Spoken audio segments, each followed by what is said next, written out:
Good evening everyone.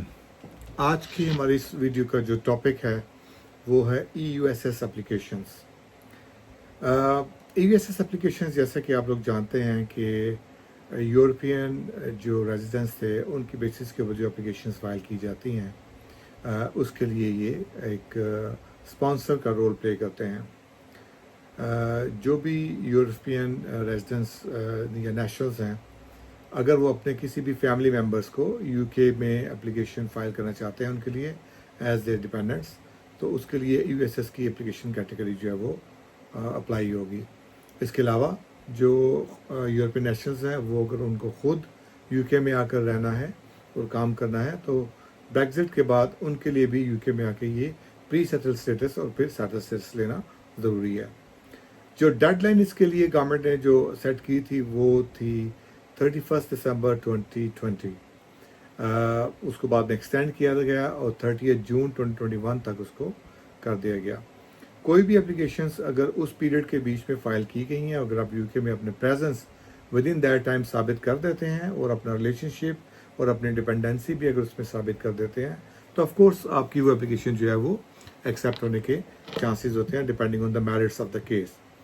लेकिन अगर आप वो एप्लीकेशन उस वक्त फ़ाइल नहीं कर पाए और आप ये एप्लीकेशन जो है वो आजकल के दिनों में फ़ाइल कर रहे हैं या आपसे कुछ अर्सा पहले फ़ाइल किया, तो जो सबसे इम्पॉर्टेंट पॉइंट है वो आपको याद रखना है कि आपको जो डिले है उसकी स्पेसिफिक रीजंस देनी बहुत ज़रूरी हैं विद डॉक्यूमेंट एविडेंस। अगर आप ये जो रीजंस हैं सफिशेंट रीजंस नहीं देंगे तो आपकी जो एप्लीकेशन है वो रिजेक्ट हो सकती है। रिजेक्शन का मतलब ये है कि ये एप्लीकेशन इनवैलिड करार देकर वापस की जा सकती है, जिसका मतलब ये है अगर आपने इस हवाले से कोई भी कंटिन्यूटी ऑफ लीव को अगर आप एक्सपेक्ट कर रहे हैं तो आपको कंटिन्यूटी नहीं मिलेगी और आपकी लीव जो है वो एक्सपायर हो जाएगी।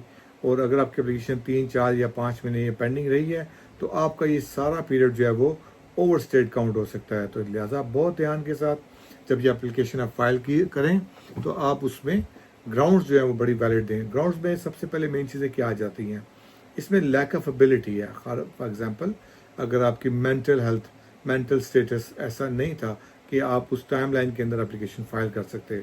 फिजिकल इनकेपेबिलिटी है, कोई भी आपको मेडिकल रीजंस थी, आप बीमार थे, हॉस्पिटलाइज थे, कोई सर्जरी का इशू था या कोई और ऐसी रीज़न है जिसकी वजह से आप वो एप्लीकेशन टाइमली फाइल नहीं कर सके, आप के ऊपर डोमेस्टिक अब्यूज़ था, आप अंडर कंट्रोल थे, अंडर कोर्सिव कंट्रोल थे, या ऐसे किसी भी हालात में थे जहाँ पे आपके पास एक्सेस नहीं थी ऐसी कोई भी एप्लीकेशन फाइल करने के लिए, तो आपको ये तमाम रीजंस या जो रीजंस भी अप्लाई करते हैं आपको रीजंस हम ऑफिस को लिख के देनी होगी और उसके साथ डॉक्यूमेंट्री एविडेंस जो आपको इसके साथ अटैच करना होगा। अगर आप ये इंफॉर्मेशन एविडेंस नहीं दे पाते तो आपकी एप्लीकेशन जैसे मैंने पहले कहा कि वो रिफ्यूज़ हो सकती है। ये एप्लीकेशन और ये ग्राउंड्स देने के बावजूद होम ऑफिस आपसे फर्दर एक्सप्लेनेशन जो है वो सीख कर सकता है और आपसे कह सकता है कि आप मज़ीद एविडेंस इस बारे में प्रोवाइड कीजिए। अगर होम ऑफिस आपसे आपकी एविडेंस से जो है वो सेटिस्फाई हो जाता है तो जो नेक्स्ट चीज़ होगी वो आपको सर्टिफिकेट ऑफ एप्लीकेशन इशू कर देगा।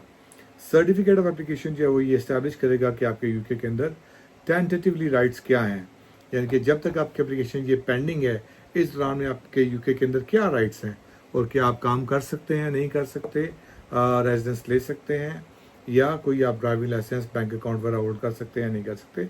ये उस सर्टिफिकेट के ज़रिए आपको आपके तमाम राइट्स के बारे में आगाह किया जाएगा। नेक्स्ट स्टेज है वो फाइनल डिसीजन के, जिसको कि स्टेटस आउटकम कहा जाता है।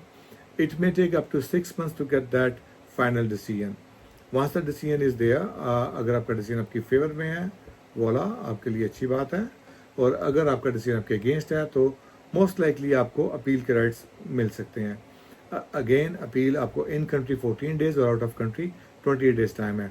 अपील का स्टैंडर्ड प्रोसीजर सेम है जो किसी भी इमिग्रेशन की अपील के लिए आपको प्रोसीजर फॉलो करना पड़ता है, जिसके लिए मेरी यूट्यूब पे पहले जो वीडियोज़ हैं वो मौजूद हैं। और अगर आपको अपील नहीं फाइल करनी और आप फ्रेश एप्लीकेशन फाइल करना चाहते हैं न्यू एविडेंस के साथ तो आपके पास ये भी अपॉर्चुनिटी एक मौजूद होती है। EUSS एप्लीकेशन की कोई भी होम ऑफिस वीज़ा फ़ी नहीं है। इसकी जो भी फ़ीस होगी वो आपके लॉयर की फ़ीस होती है, या अगर आप खुद फाइल करेंगे तो इसकी कोई भी फ़ीस नहीं है।